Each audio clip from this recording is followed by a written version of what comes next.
Hey everybody, it is Kellen Nitro for Nitromaniac TV's Wrestling Unlimited coming at you with another Nitro's take on another AEW special event, kind of the third and 3 weeks here over the month of July. We had the 2 weeks of Fighter Fest, as you just seen from the previous Nitro's take, and of course this week was Fight for the Fallen, the big charity fundraiser every year that AEW does. And they are selling t-shirts this year over on ProWrestlingTees.com with the Fight for the Fallen logo, and every dollar of that goes to COVID-19 relief efforts in Florida. So pretty cool to see that going on. The date of the event was July 15th, 2020, coming at you from Daly's Place in Jacksonville, Florida, in front of a behind closed doors audience, according to Wikipedia.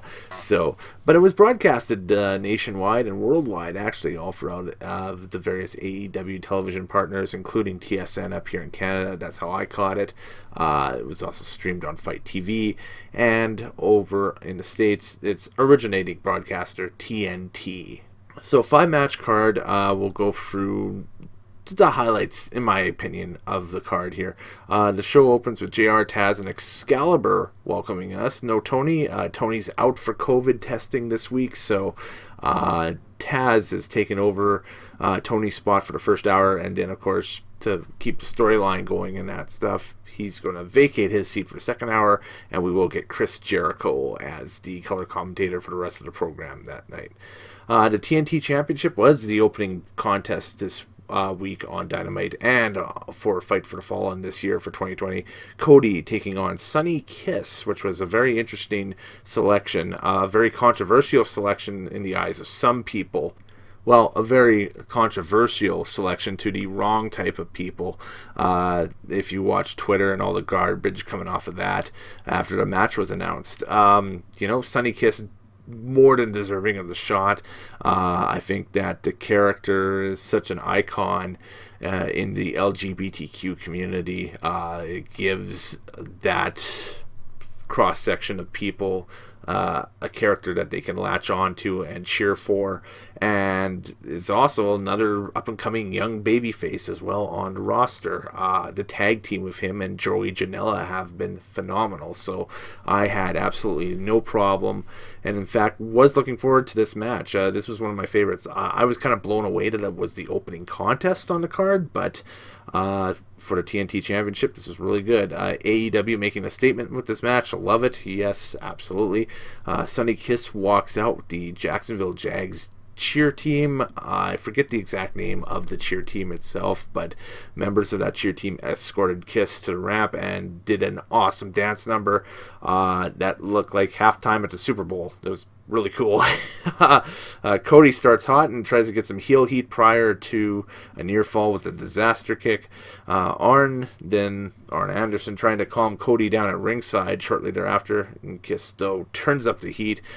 This was the best competitive match that Sonny Kiss has had since debuting in AEW. I thought that he really elevated himself tonight, and Cody made him look awesome in the ring. I've just unreal. The guy found another level, and it's like, well, cool. Sonny Kiss has a really aggressive gear. Watch out, it's crazy. A cartwheel leg drop in a corner by Kiss only gets a 2 count.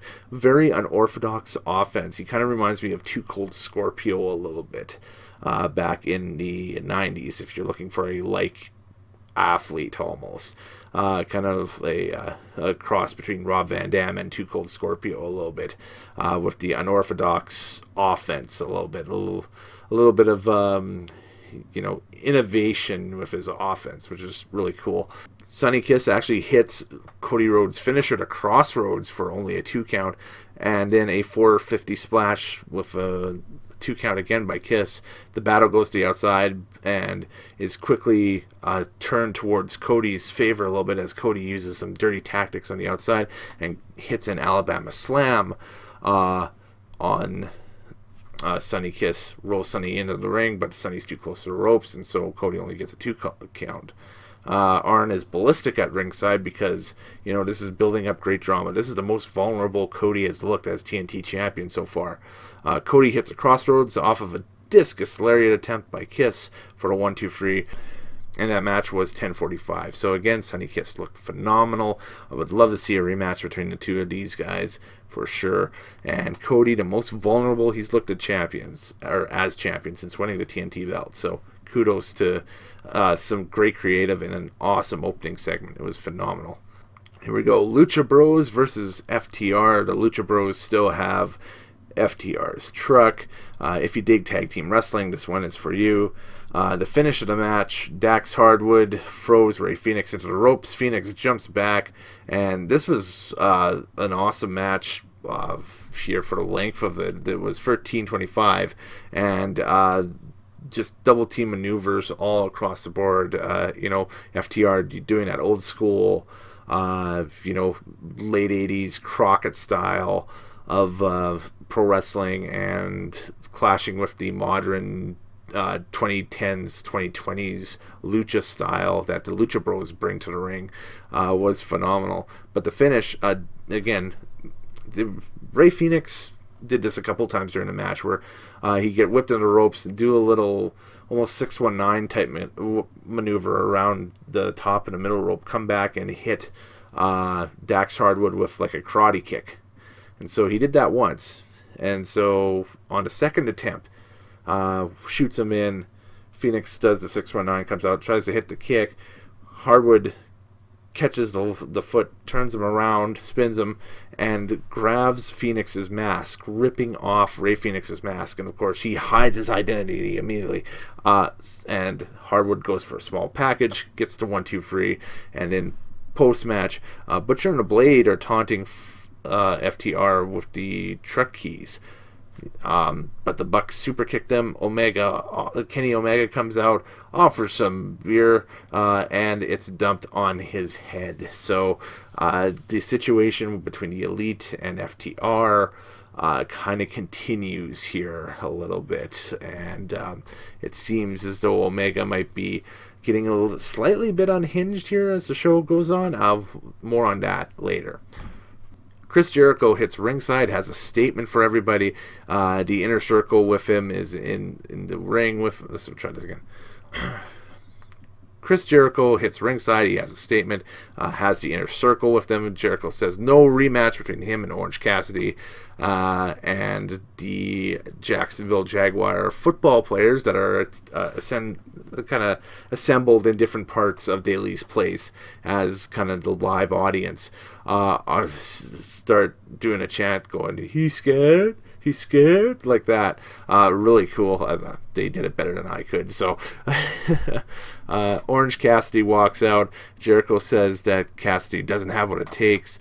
Cassidy then kind of just stands there and gives him the thumbs up and then the thumbs down, like that. Like, shades of Batista and Randy Orton back in the day.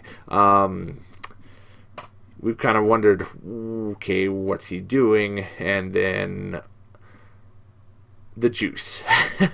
The juice bath, the orange juice falling from the ceiling, hitting Chris Jericho and the rest of the inner circle, and Ortiz taking a bump off of the juice is one of the funniest things on this program, and it is a great segment.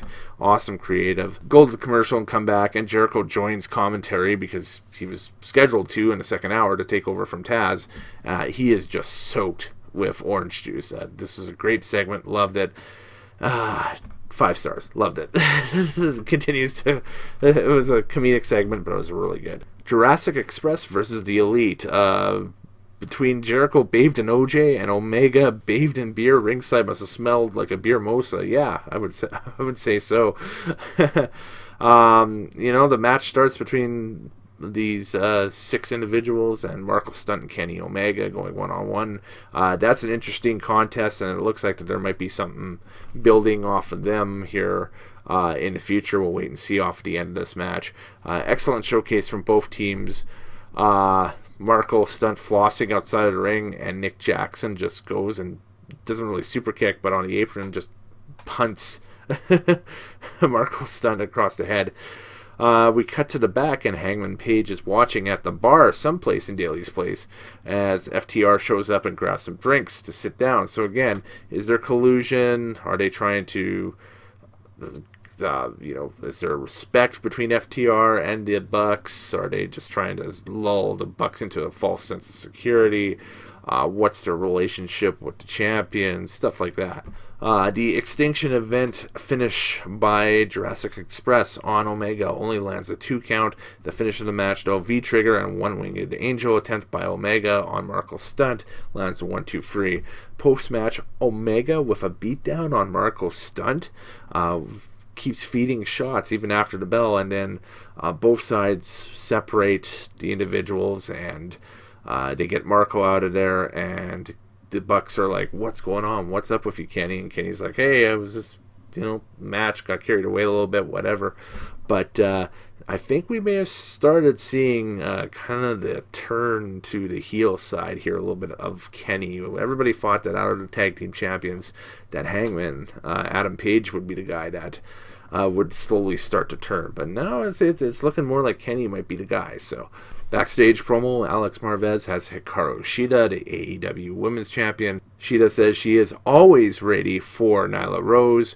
Again, Shida's English is amazing and gets better by the week. She's got like a really cool little British accent happening a little bit, a little bit of a tinge of British accent happening to her voice a little bit. So if she ends up going with a full-blown British accent in about a year and a half or so, we'll know that she was listening to the British books on tape to learn English rather than the North American books on tape. But good on her. She is awesome, and she's just proving her worth as women's champion right now. So kudos.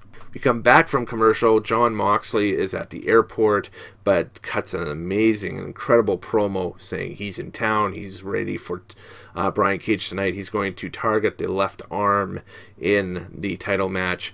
Again, another incredible promo. We have the Dynamite debut. They had debuted as a team here a couple weeks ago on Dark and had another match the other night on AEW Dark of the Nightmare Sisters as they took on Kenzie Page and MJ Jenkins. So the Nightmare Sisters are Allie and Brandy, kind of playing off of Allie's recent involvement with QT Marshall, and QT and Dustin Rhodes being the Nightmare Family. Their recent tag team successes and stuff. So this, again, keeping that storyline going, even though QT has been sidelined with COVID-19 concerns here the past few weeks. So just keeping that tension between Allie and Brandy, those two characters and those two individuals going. Teasing small bouts of miscommunication, but still crushing the competition. So it was kind of a elongated squash a little bit. Kenzie Page and MJ Jenkins did get some offense happening during this. Allie wins with her version of the final cut. So basically, it elbow drop driver, I guess. 1-2-3, and so the Nightmare Sisters are victorious in women's tag team action. We go to the commercial and then we come back, and Britt Baker and Rebel are watching as Dasha introduces Nyla Rose. So we will find out here in this segment who Nyla Rose has selected as her manager. Rose isn't talking. She's going to let her new manager talk for her, and it is Vicky Guerrero. She comes out and says that we will challenge for the women's championship when we are ready to challenge for it, and we don't need to do any more talking tonight. Our actions will speak louder than our words. And a few excuse me's later, to the crowd just booing her, she leaves. So added heat. Another thing where they're kind of mirroring the success of individuals on the men's singles side now by bringing in legendary female competitors and female power figures from the past in either WWE or elsewhere now to be managers to some of the female talent, as it seems. This is the first that we've seen of this type. I can imagine, several others maybe making their way over. You never know. We'll have to wait and see. It's a formula that seems to work with the mid-card over on the men's side in AEW. We'll see if it works on the female side. And, of course, the AEW heavyweight title was the main event tonight. Brian Cage or Taz taking on Jon Moxley. Taz grabs the mic as soon as Moxley is introduced and in the ring and says the machine is 100% ready to go. Moxley is wearing an awesome Danny Havoc t-shirt, tribute to the fallen, the former CZW World Junior Heavyweight Champion and deathmatch competitor, deathmatch legend in the state of Pennsylvania. Danny passed away earlier this year. Mox goes to work on the left arm of Cage, same bicep Cage had hurt coming into AEW after leaving Impact Wrestling. Cage, though, overpowers Mox using a chair on the outside. Mox, though, turns the page and locks in an arm vice on Cage's left arm. Taz, he'll think about it, and then throws in the orange towel for the finish. The time of that match, a solid 15 minutes. It's a great main event. Some hardcore action on the outside with some weaponry and that stuff. And then, because Cage can wrestle that hardcore style, which is really cool. And then, some great work inside it. I wouldn't mind seeing these two go at it again on a pay-per-view, later on down the line, or a place where the stakes would be higher than Fight for the Fallen's main event, even though this was a really decent main event. Post-match, Cage, though, levels Mox with the FTW belt. The lights go out and then come back on, and Darby Allin returns and attacks Cage. A brutal shot with a skateboard where he comes off of the top rope and throws the skateboard right into Brian Cage's throat. So there might be a storyline now where Cage cannot speak and has Taz do all the talking for him. Good show. My fave out of the free so far. Yeah, this is my fave out of the free AEW specials of the month so far, being the last one. This was awesome. A solid 8 out of 10. And if you haven't seen it, go watch it. Alright, folks, the later days, happy wrestling watching, and we'll catch you next time on Nitromaniac TV's Wrestling Unlimited.